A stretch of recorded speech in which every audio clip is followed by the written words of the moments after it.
दोस्तों, आपने रामायण पढ़ी या देखी तो ज़रूर होगी। रामायण में रावण की बहन शूर्पणखा का वर्णन बहुत ही कम है। शूर्पणखा रामायण की एक ऐसी किरदार थी जिसकी वजह से प्रभु श्री राम को रावण समेत सभी राक्षसों का वध करना पड़ा था। लेकिन सभी राक्षसों के मरने के बाद भी शूर्पणखा बची हुई थी। हालांकि रावण की मौत के बाद शूर्पणखा का क्या हुआ, इस बात का जिक्र रामायण में देखने को तो नहीं मिला। लेकिन कई इतिहासकारों का ये दावा है कि शूर्पणखा ने अपने भाई रावण की मौत के बाद इस्लाम धर्म की उत्पत्ति की और मक्का मदीना को बसाने वाली भी शूर्पणखा ही थी।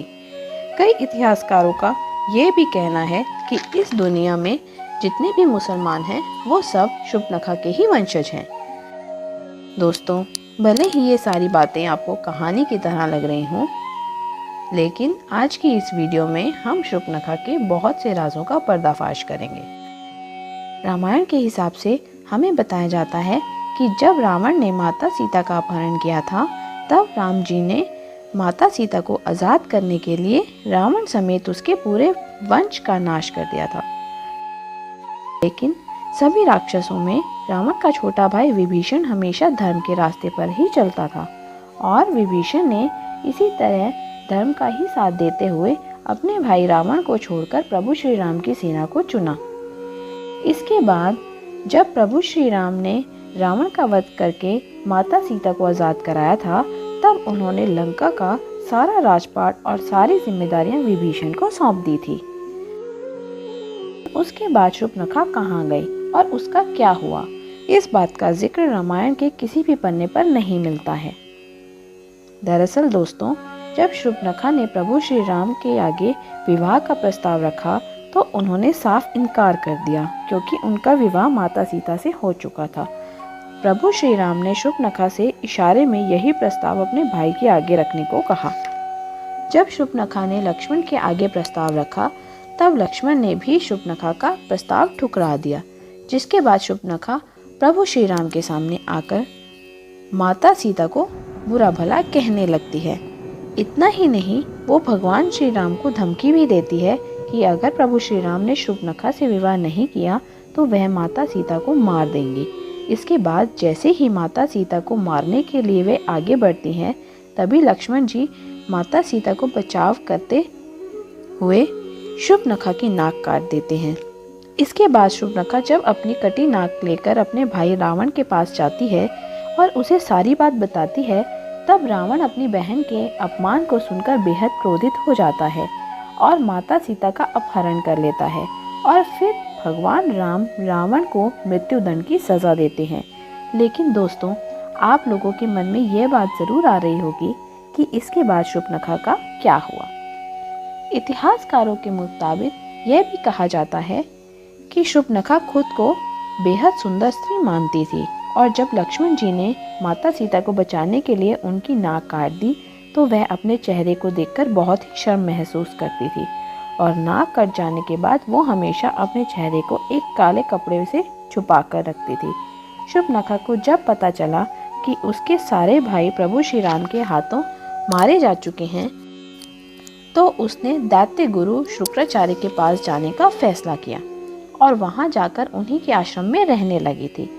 शूर्पणखा और शुक्राचार्य दोनों ही राक्षसों के वंश को आगे बढ़ाना चाहते थे, जिसके लिए शुक्राचार्य ने भगवान शिव की कठोर तपस्या की। शुक्राचार्य की इस तपस्या से प्रसन्न होकर भगवान शिव ने उन्हें वरदान के रूप में शिवलिंग दिया और यह भी बताया कि जिस दिन भगवान विष्णु का अवतार या भगवान विष्णु का कोई सच्चा भक्त इस शिवलिंग पर गंगा जल छिड़क देगा तो उसी समय इस दुनिया से पूरी राक्षस जाति का अंत हो जाएगा। इसके बाद शुक्राचार्य ने इस शिवलिंग को हिंदुओं से दूर रखकर एक रेगिस्तान में स्थापित कर दिया, क्योंकि वह जानता था कि हिंदू धर्म के लोग भगवान विष्णु को बहुत मानते हैं। यदि ऐसे में कोई हिंदू उस शिवलिंग पर गंगा जल चढ़ा देता है तो संपूर्ण राक्षस जाति का अंत निश्चित है। इसलिए शुक्राचार्य ने इस शिवलिंग की स्थापना इतनी दूर करी थी और जिस जगह इस शिवलिंग की स्थापना हुई थी उस जगह को आज हम मक्का मदीना के नाम से जानते हैं। दोस्तों, आपने कभी ना कभी यह तो ज़रूर सुना होगा कि प्राचीन काल में यहाँ पर मंकेश्वर महादेव का एक मंदिर था। उस मंदिर में जो शिवलिंग स्थापित किया था वो यही शिवलिंग है जिसे भगवान शिव ने शुक्राचार्य को दिया था। और इसी शिवलिंग को हिंदुओं से छुपाने के लिए भारत से दूर सऊदी अरब में मक्का में स्थापित कर दिया था। दैत्य गुरु शुक्राचार्य ने यह शिवलिंग वहां इसलिए स्थापित किया क्योंकि उन्हें लगता था कि यह बात कभी हिंदुओं तक नहीं पहुंचेगी और राक्षस जाति का अंत कभी नहीं होगा, अर्थात उनके वंश आगे बढ़ते जाएंगे। शुक्राचार्य ने शिवलिंग की सुरक्षा की जिम्मेदारी शूर्पणखा को दी थी। उस समय शूर्पणखा हमेशा ही अपने चेहरे को ढक कर रखा करती थी और फिर शूर्पणखा ने अपने वंश को आगे बढ़ाने के लिए कई बच्चों को जन्म दिया, जिसके बाद वह बच्चे आज शूर्पणखा की इस परंपरा को निभा रहे हैं। जी हाँ, हम बात कर रहे हैं मुसलमानों की। आपने जब भी मुसलमान महिला को देखा होगा तो यह ज़रूर देखा होगा कि वह हमेशा अपना चेहरा ढक कर रखती है, जिसके लिए वह बुर्का पहनती है। मुसलमान महिलाओं के इन कपड़ों में केवल उनकी आंखें ही नजर आती हैं। शूर्पणखा जब अपने चेहरे को ढक कर रखती थी तब उनकी भी केवल आंखें ही नजर आती थी। मक्का मदीना में जो शिवलिंग स्थापित किया गया था उसकी सुरक्षा के लिए शूर्पणखा वहीं रहती थी। मक्का मदीना आज दुनिया की एक ऐसी जगह बन चुकी है जहां हिंदुओं का जाना सख्त मना है।